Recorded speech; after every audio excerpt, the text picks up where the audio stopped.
Okay, జరిగింది నిజం, జరిగింది నిజం కాబట్టి రైట్ రైట్ ప్రజలు దాన్ని విశ్వసించారు. రైట్, ఖచ్చితంగా మీరు వాటర్ తాగండి, మనం మాట్లాడదాం. ప్రస్తుతం కరీంనగర్ ఉమ్మడి జిల్లాలో ఫలితాలు కొంత ఉత్కంఠ రేపుతున్నాయి.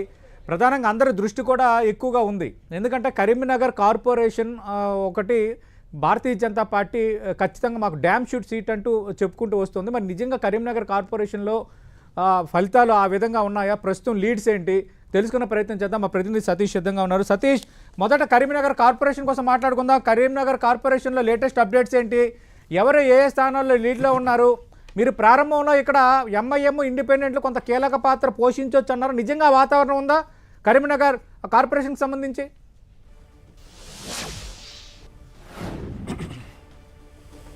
కార్పొరేషన్ ఫలితాలు మాత్రం కొంత ఆసక్తి మాత్రం రేపుతున్నాయని చెప్పుకోవచ్చు. కరీంనగర్ కార్పొరేషన్లో పోటీ చేసినటువంటి బీజేపీ కావచ్చు, బీఆర్ఎస్ కావచ్చు, ఇటు కాంగ్రెస్, దీంతోపాటు ఎంఐఎం, ఈ పార్టీల మధ్య ప్రధాన అభ్యర్థులంతా కూడా పోటీ పడ్డారు. ఇక్కడ అంగు వచ్చే అవకాశం మాత్రం చాలా స్పష్టంగా కనిపిస్తుంది. ప్రస్తుతం అయితే ఇంకా కూడా కౌంటింగ్ ప్రాసెస్ అనేది కొనసాగుతుంది.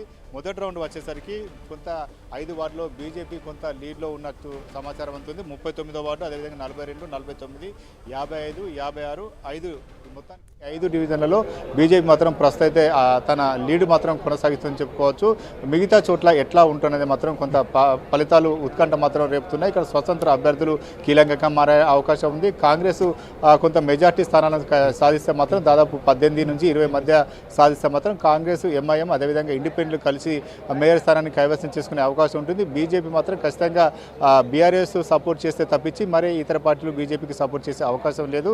కేవలం బీఆర్ఎస్ సపోర్ట్ చేస్తే మాత్రం ఖచ్చితంగా మేయర్ సీటు కైవసం చేసుకునే అవకాశం ఉంది. కానీ ప్రస్తుతం ఉన్న పరిస్థితుల్లో బీఆర్ఎస్ బీజేపీకి సపోర్టు చేయమని చెప్పి ఇటీవలే కరీంనగర్ ఎమ్మెల్యే గంగుల కమలాకర్ ప్రకటించిన నేపథ్యంలో బీజేపీ మెజార్టీ స్థానాలను కైవసం చేసుకుంటుందా లేదా అనేది మాత్రం కొంత ఆసక్తి ఉంది. ఇక్కడ 34 సీట్లు ఎవరు సాధిస్తారో వారే మేయర్ స్థానాన్ని కైవసం చేసుకునే అవకాశం ఉంటుంది. కాబట్టి ఇది ఫలితాలు కరీంనగర్ కొంత హంగు వచ్చే అవకాశం ఉన్నట్లుగానే ఎక్కువ కనిపిస్తుంది. ఇక్కడ కేంద్ర మంత్రి బండి సంజయ్, అదేవిధంగా కరీంనగర్ ఎమ్మెల్యే గంగుల కమలాకర్తో పాటు కాంగ్రెస్ సంబంధించిన మంత్రులు శ్రీధర్ బాబు, పొన్నం ప్రభాకర్, అడ్లు లక్ష్మణ్, వీరంతా కూడా చాలా ప్రెస్టేజ్ ఇష్యూగా తీసుకున్నారు. అయితే కరీంనగర్ పైన బీజేపీ కాషాయం జెండా ఎగరవేస్తుంది అంటుంది. ఇటు కాంగ్రెస్ కూడా ఖచ్చితంగా తమ జెండానే ఈసారి మేయర్ సీటు కైవసం చేసుకుంటాం, అధికార పార్టీ కాబట్టి కొంత అనుకూల పరిస్థితులు ఉన్నప్పటికీ ఇటు బీజేపీ కూడా గట్టి పోటీనిస్తుందని చెప్పుకోవచ్చు. ఇక్కడ కూటములే ఈ అభ్యర్థుల భవితవ్యాన్ని, మేయర్ స్థానాన్ని కైవసం చేసుకునే విధంగా కూటములే ముందుకు తీసుకెళ్లే అవకాశం నేపథ్యంలో ఎవరు కూటమిగా మారుతారనేది మాత్రం కరీంనగర్లో ఆసక్తి రేపుతున్నటువంటి అంశంగా చెప్పుకోవచ్చు. మరోవైపు రామగుండం కార్పొరేషన్లో 60 డివిజన్లు ఉన్నాయి. 60 డివిజన్లకు ఒక డివిజన్ ఇప్పటికే కాంగ్రెస్ కైవసం చేసుకుని జరిగింది. మిగతా 59 డివిజన్లో మెజార్టీ స్థానాలు ఇక్కడ కాంగ్రెస్కి అనుకూలంగా ఉండడంతో ఇక్కడ కాంగ్రెస్ ఖచ్చితంగా మేయర్ స్థానాన్ని కైవసం చేసుకుని ఒక ధీమా వ్యక్తం చేస్తుంది. అక్కడ వస్తున్నటువంటి లీడ్స్ కూడా కాంగ్రెస్కి అనుకూలంగా కనిపిస్తున్నాయి. గతంలో ఇది బీఆర్ఎస్ స్థానం ఉండేది, ప్రస్తుతం అయితే కాంగ్రెస్ ఈ స్థానాన్ని కైవసం చేసుకునే అవకాశం కనిపిస్తుంది. ఇక పెద్దపల్లి జిల్లాలోని మంతని, అదేవిధంగా సుల్తానాబాద్, పెద్దపల్లి, ఈ 3 స్థానాలను ప్రస్తుతం అయితే కాంగ్రెస్ కైవసం చేసుకుంది. దీంతో పాటు జగిత్యాల జిల్లా పరిధిలో మంత్రి అడ్లూరు లక్ష్మణ్ కుమార్ ప్రాతినిధ్యం వహిస్తున్నటువంటి ఇటు ధర్మపురి ఏదైతే మున్సిపాలిటీ ఉందో ఆ మున్సిపాలిటీ కూడా ఇటు కాంగ్రెస్ జెండా ఎగరవేసిందని చెప్పుకోవచ్చు. ఇక్కడ కూడా కాంగ్రెస్ను కైవసం చేసుకుంటుంది.